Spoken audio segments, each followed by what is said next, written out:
안녕하세요. 솔로몬 복수입니다. 오늘도 제가 태권도복을 입고 있습니다. 태권도장 운동 가기 전이고요. 오늘은 8월 달에 읽은, 8월 달에 읽은 책을 좀 소개를 시켜드리도록 하겠습니다. 8월 달에는 이 정도 책을 읽었고요. 제가 어떤 책을 읽었는지 처음부터 보여드리도록 하겠습니다. 첫 번째 읽은 책은 이민진 작가의 파친코 1권입니다. 요거는 이제 예약 구매해가지고 읽었던 책이고, 요거에 대한 자세한, 파친코에 대한 자세한 내용은 따로 제가 영상으로 하나 만들었어요. 그래서 그거를 참조하시면 될 것 같습니다. 그래서 이권은 아직 안 읽었는데요. 이권도 지금 얼마 전에 도착을 했기 때문에 8월 말에 나왔거든요. 이권이. 그래서 얼마 전에 나왔기 때문에 아마 다음 달에 9월 달에는 읽어보지 않을까 합니다. 그래서 일단 파친코 1권. 두 번째 책은 저희 일파만파 독서 모임에서 했던 책입니다. 메린 셰퍼의 책이고요. 건지 아일랜드 감자 껍질 파이 클럽이라는 책입니다. 이 책은 제가 독서 모임을 하고 따로 책 리뷰 영상을 이 책도 남겨놨기 때문에 참고하시면 될 것 같습니다. 세 번째 책 소개해 드릴게요. 세 번째 책은 문학동네에서 나온 미셀 자우너의 H마트에서 울다라는 책입니다. 이 책도 베스트셀러에 계속 올라가 있고 가장 핫한 책이죠. 이 책은 소설책은 아니고 에세이 형식의 책입니다. 이 미셀 자우너가 밴드 활동을 하는 가수인데요. 한국계 미국인으로 태어나서 어머니가 이제 한국 분이셨고 아버지가 백인이십니다. 그래가지고 미셀 자우너가 어머니가 이제 암 투병을 하시다가 세상을 뜨게 됐는데 이제 어머니를 그리면서 쓴 작품이고 이 어머니의 음식을 만들면서 어머니를 추억하고 과거를 회상하는 그런 내용의 작품이라고 볼 수 있습니다. 재밌게 봤어요. 다음 책은 파란복에서 나온 고원정 작가의 샛별클럽 연대기라는 책입니다. 이 책은 아버님 지인분이시고요. 아버님한테 드린 책인데 여기 보시면은 요건 여기 이렇게 침패 사인까지 해서 주셨습니다. 고원정 작가님이 원로 작가시라고 해요. 근데 그렇게 유명하신 분은 아닌 것 같고 오래전에 등단을 하셨다가 계속 글을 안 쓰시고 계시다가 최근에 낸 작품입니다. 이게 저보다 더 이전에 한 60년대에 그런 군사정권 시대의 그런 이야기를 담고 있어가지고 저 좀 읽다가 중간에 이제 스톱을 하고 못 읽은 상태거든요. 근데 제가 이제 이거를 읽다 보니까 약간 이제 너무 세대적으로 저도 웬만큼 좀 이 전 세대에 대해서 좀 많이 알고 있다라고 생각을 했는데 이건 너무 제가 알고 있는 것하고도 더 심한 그런 군사정권의 그런 배경적인 것 때문에 여기에는 이제 아이들이 나오고 이 아이들이 그런 시대에서 어떻게 그런 국민학교, 그때는 그 당시에는 초등학교 아니고 국민학교였는데 국민학교 때 일어났던 일 때문에 나중에 이제 커서까지 다시 회상하면서 그때 일을 이야기하는 내용의 책인데요. 너무 저랑은 시대적인 차이가 좀 있어가지고 너무 공감대가 좀 형성이 안 되더라고요. 그래갖고 읽기가 조금 어려워가지고 지금 다 읽지는 못한 상태입니다. 한 반 정도 읽었는데요. 그래서 조금 공감대 형성이 안 됐기 때문에 저한테는 조금 아쉬웠던 책이다. 다음 책은 이 책도 저희 이제 모임에서 했던 일파만파 독서 모임에서 했던 책입니다. 문학동네에서 나온 필립 노스의 울분이라는 책입니다.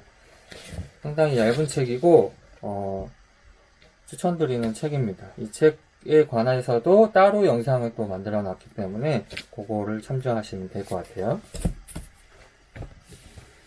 다음은 은행나무 출판사에서 제공을 받은 책입니다. 그래서 KT 엥게라트의 죽음의 격이라는 책이고요. 소설책은 아니고 르포 형식이라고 그럴까요? 이게 약간 제가 이제 죽음에 관해 대하여 조금 관심이 조금 있는데요. 이거는 자연스러운 죽음은 아니고 죽음, 그러니까 자살이나 그런 자기가 선택해서 죽음을 하는 거에 대한 그런 내용이 담겨 있고 외국에서는 그런 조력사라고 그러죠. 조력사를 할 수 있는 그런 단체도 있고, 그런 조력사에 대한 각 나라별로 그런 법이나 그런 거에 대해서 어떻게 예전부터 지금까지 어떻게 이제 조력사에 대한 그런 안락사 같은 거죠. 그런 거에 대한 법령이 어떻게 바뀌었고, 그런 조력사를 원하는 사람들, 그런 내 스스로 죽음을 원하는 사람들, 그러니까 뭐 이렇게 젊은 사람들이 자살하고 뭐 그런 내용은 아니고, 약간 병이 있고, 좀 나이가 들어서 치매 초기 증상도 있고, 자기가 이제 정신과 몸이 좀 괜찮을 때, 그런 선택을, 자기가 죽음 선택을 해서, 깨끗하게 이 세상을 좀 떠나겠다라는 하는 사람들의 그런 이야기고요. 그런 사람들의 인터뷰나, 그런 이야기 같은 것들을, 이 작가, KT 엥게라트가, 작가기도 하지만 다큐멘터리 제작자라고 해요. 그래가지고, 그런 사람들에 대한 그런 인터뷰나 메일 같은 거 받아가지고, 그런 거를 조사해서, 이런 사람들을 또, 도와주는 그런 조력자 역할을 하는 단체가 또 따로 있더라고요. 그런 거에 대한 조사를 하고, 그런 사례 같은 거를, 담아놓은 책입니다. 그래서, 되게, 제가 알고 있는 죽음과는 사뭇 다른 그런 죽음에 대한 책이라서 읽으면서 조금 생소했고, 좀, 우리나라에서는 되게 죽음이라는 단어가 약간 등해시 되잖아요. 그래서 이 조력사라는 그런 이야기가 나온 것부터 조금 약간 저한테는 좀, 흥미가 있었던 책이 아니었나 싶습니다. 그래서 재밌게 봤습니다, 이 책도. 본문은 한 요 정도 되고, 이만큼이 주석입니다. 주석이고, 자료에 대한, 어디서 이제 자료가 나왔는지에 대한 그런 거를, 편집해 놨습니다. 그래서 이것도 한번 관심 있으시면은, 여기 보시면은 이제, 필연의 죽음을 맞이하는 존엄한 방법들에 관하여인데요. 이런 죽음의 존엄성에 대한 그런 이야기를 하고 있는 거니까 관심 있으시면 한번 보시면 좋을 것 같습니다. 다음 책은 두 권인데요. 이것도 저희 일파만파 독서 모임에서 8월달 한 달 동안 계획해서 읽었던 책입니다. 헤르만 헤세의 유리알 유이라는 책이고 1권, 2권으로 나눠져 있습니다. 제가 헤르만 헤세 책을 크놀프, 수레바퀴 아래서, 데미안, 시다르타 그 정도 읽었거든요. 근데 시다르타가 이렇게 어렵게 쓴 작가인지 모르고 일단은 헤세 작품이 좀 좋기 때문에 헤세 작품을 또 다 읽어보려고 해서 선택을 했는데 읽는 순간 벌써 어렵더라고요. 되게 많이 어렵고 정말 쉽지가 않았던 책이다. 그래가지고 이게 본문이 있고 앞에 서문이 있고 본문이 있고 뒤에 이제 유고집이라는 형태로 또 한 세 가지 파트로 나눠져 있는데요. 중간 본문까지는 읽고 뒤에 유고집은 아직 읽지는 못했습니다. 근데 유고집도 좋다고 하니까 이제 다 완독을 하지 못한 상태거든요. 그래가지고 요거는 조금 시간을 두고 좀 읽을 예정입니다. 우리가 이제 살아가면서 우리가 추구해야 될 그런 인생의 방식이라든가 그런 게 이제 헤르만 헤세가 좀 제시를 해주는 철학적으로, 소설이지만 철학적으로 좀 제시를 해주는 이야기들이 많은데요. 이 책은 헤르만 헤세가 이제 마지막에 노년기에 이제 죽기 전에 쓴 거의 이제 여기다가 온 헤르만 헤세의 정신을 쏟아 부었다고 하는 작품이기 때문에 뭐 인터넷 같은 데 보시면 헤르만 헤세의 정수라고도 하고 많은 철학 강의에서도 많이 이용되고 있는 그런 작품입니다. 그래서 요거는 되게 읽을 때는 되게 정신없이 읽었는데 그래도 읽고 나니까 되게 생각이 나거든요. 그래갖고 마지막까지 천천히 해서 다시 이거 완독까지 해보는 걸로 하겠습니다. 그래서 책도 좀 요거는 조금 큰 마음을 가지고 읽으시는 게 좋을 것 같습니다. 쉽지가 않으니까요. 다음은 이제 마지막에 이것도 황금가지 출판에서 서평단으로 해서 지원받은 책입니다. 그래서 여기 도장도 있는데요. 요거는 이제 황금가지의 리버스 솔로몬의 떠도는 별의 유령들이라는 책입니다.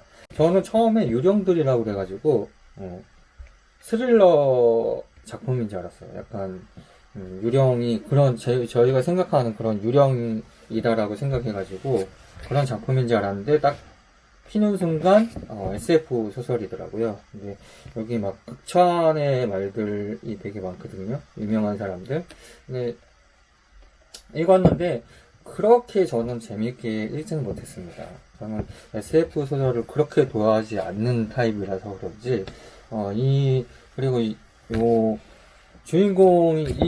주인공이 일단 지구가 멸망을 한 것 같습니다. 그래서 지구를 떠나 우주선을 타고 거대한 우주선을 타고 지금 마틸다호라는 우주선을 타고 벌써 한 325년 정도를 타고 흘러간 상황이에요. 그러니까 안에서도 막 몇 세대가 지났죠.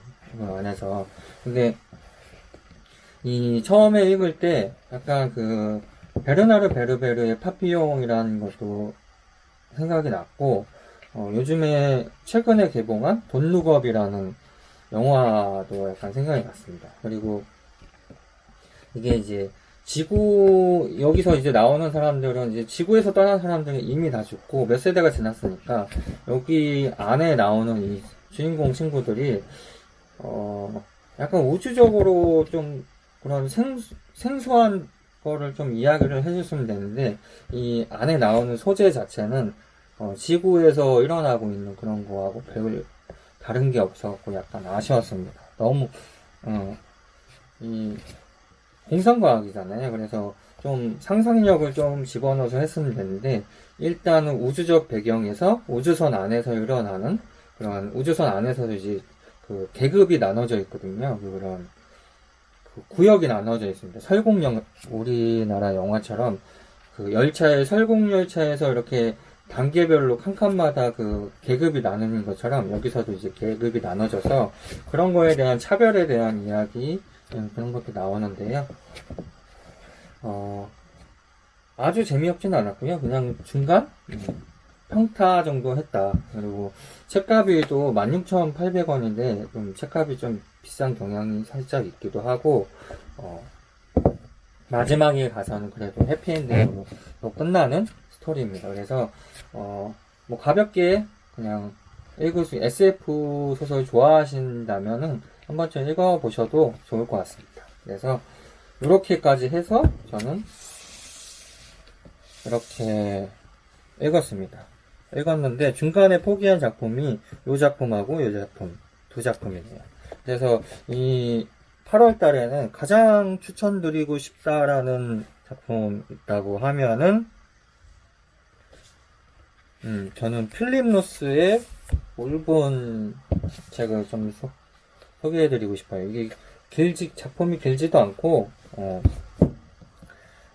이 글 쓴 이 안에 내용도 좋고, 생각거리도 많이 메시지를 주고 있는 그런 작품이라서, 필립 노스, 네, 이것도 추천드리고, 다, 제가 읽었는데, 지금, 제가 공감이 좀 안 가서, 샛별 컬러 연대기 같은 경우 공감이 안 가서 조금 읽기가 어려웠던 책 말고는 파친코도 재밌었고, 이 건지감자도 재밌었고, H마트에서 울다도 재밌었고, 죽음의 기억도 재밌었고, 유리알리는 읽을 땐 어려웠지만 읽고 나서 되게 많이 생각났고, 떠도는 별의 유령들도 그렇게 재미없진 않았고, 요거 한 3일 만에 다 읽었거든요. 그래서 울분도 재미있게 읽고, 그래서 8월 달에는 거의 재밌는 책을 주로 많이 읽었다 해서 나름 만족하는 달이었습니다. 8월 달에는 좀 더운 날이 좀 많아가지고, 그래도 읽은 거 보니까 좀 열심히 읽긴 했네요. 그래서 9월 달에는 이제 날도 지금 이제 선선해져가지고, 9월 달에도 지금 벌써 책은 시작했거든요. 9월에 아마 첫 번째 읽은 책은 알랭드 보통의 왜 나는 너를 사랑하는가, 요거 지금 읽고 있어가지고, 요게 첫 번째 책이 되지 않을까 싶습니다. 그래서 여러분들도 괜찮은 소설들 있으면은 찾아서 한번 읽어보시고, 제가 읽은 것들 그리고 또 리뷰 남긴 것들 그런 거 참고하셔가지고 읽어보시고 뭐 댓글 같은 거에다가 남겨주시면은 감사하겠습니다. 그래서 이렇게 이번 8월달 월말정산 독서 월말정산 영상은 여기까지 하도록 하겠습니다. 그럼 행복한 독서 하십시오.